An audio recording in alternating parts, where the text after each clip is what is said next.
simbahan na nag-exit na sa samahan. At ang ilan sa kanila, hindi man hayagang sinasabi, ay nakakaramdam na sila ay mapupunta na sa impyerno.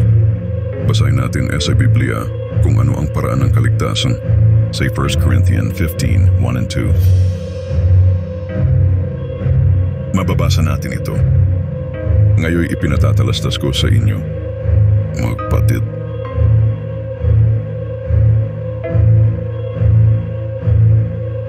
Ang ebanghelyo na sa inyo'y aking ipinangangaral, na inyo namang tinanggap, na siya namang ninyong pinanatilihan. Sa pamamagitan nito'y ligtas kayo kung matiyagan ninyong iingatan ang salitang ipinangaral ko sa inyo, maliban na kung kayo'y nagsisampalataya ng walang kabuluhan.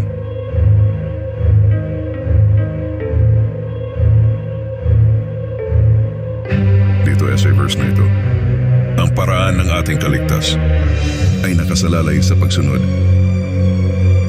sa turo o aral ng ebanghelyo. Hindi sa samahan ng utos.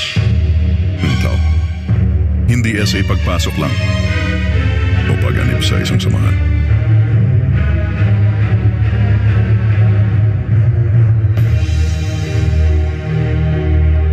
Kung sinusunod mo ang aral ni Jesus o ang turo niya, yun ang batayan.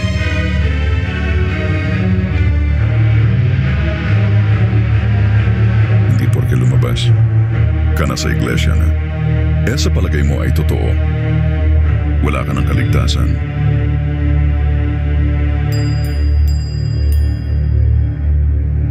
Tandaan,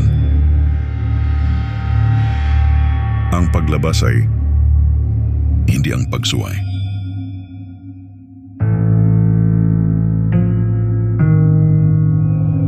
Sa mga utos ni Kristo, tadaan ng Diyos ang umahatol.